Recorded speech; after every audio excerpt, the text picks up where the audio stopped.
Hey folks, it's me, the China Guitar Skeptic.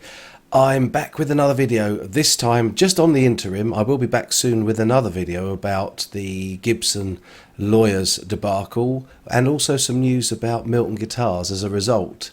I've been, let's say, fired up somewhat by the Gibson lawyers action recently, which caused me to get a community guidelines strike on YouTube. Anyway, this video is, have we found the ultimate fake Gibson Les Paul? And when I say Gibson Les Paul, this one actually is a Gibson.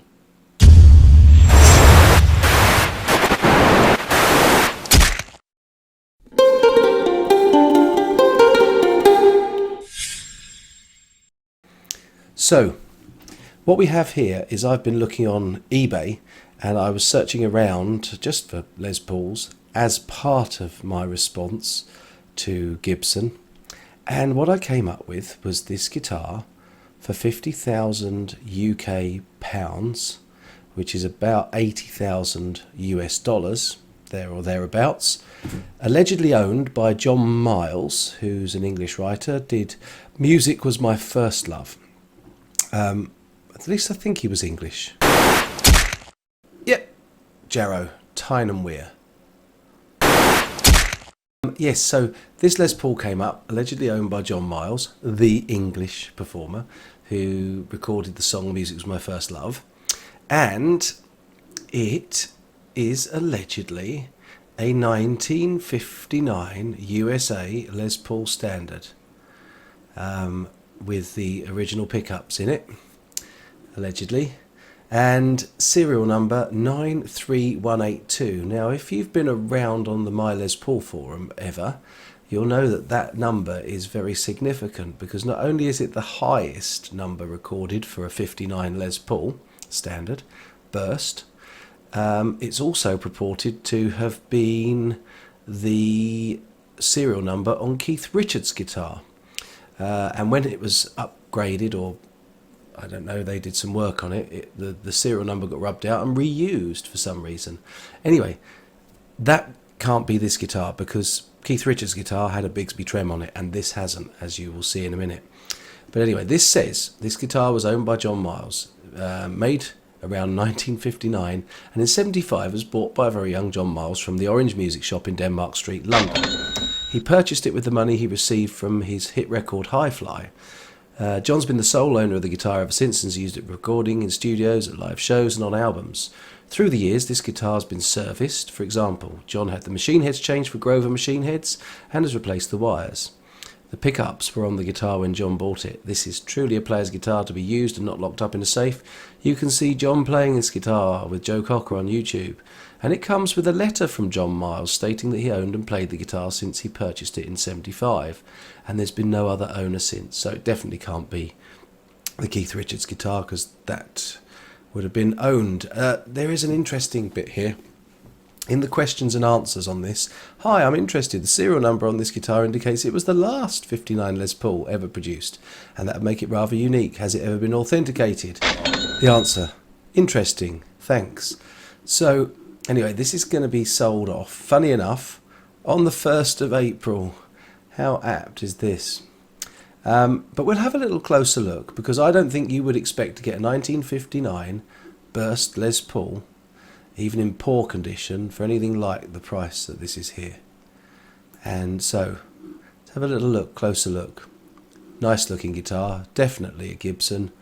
Pretty straightforward to be able to tell that.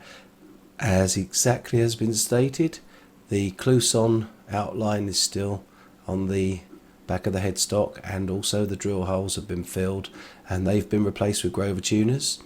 Notice this 9 lays over very slightly to the left. It's a pretty clear 3182, and there's something else I want to show you as well. Obviously it's had a fair bit of wear and tear, as you'd expect from a guitar of that age. It looks quite good. The fretboard looks in great condition. That's obviously been well looked after. This is the picture I want you to look at. Right, on the stop tail, this is almost level, goes slightly uphill to the right, and this one is 45 degrees to the stop tail, going uphill to the left. Also note on the pickup ring there, that little inverted L. Okay, just have a quick look through. It looks Gibson enough to me. There's a nice shot for you inside. That's all that wiring's been replaced, but at least it looks like it's been replaced with the authentic style of wiring. Not sure about the caps, and there's the switch. Anyway, going on to my Les Paul forum, this guitar was up for sale previously in 2010. John Miles owned, at that point it was at 75,000 US dollars, £50,000 for a lash up. Now this is where it comes pretty clear, and why I suggest that this may be the best fake out there. Serial number 93182, not to mention the 9 on the serial looks weird as hell. I would suggest that that's probably quite right. Comes with a letter of authentication, but this time from somebody else, I think. However, you go down a bit further and it talks about the 93182 as Keith Richards' guitar, and that was a Bigsby fitted to that, not a standard trem. And this is a letter that allegedly came with it when it was in America for 10 years. It says here that it was in exhibit in Amazing Music in Georgia for the past 10 years. So can't be that guitar either. I'm doubting it's that guitar. However, look at this. That slanty 9, the replacement Grovers for the Clousons. And more interestingly, when we go down a little further, look at the markings. Slightly uphill on the right, 45 degrees to the left, and that inverted L. I'm 99.9% certain, and also from the grain pictures, look at this mark here and this mark here, and we'll go back and find that.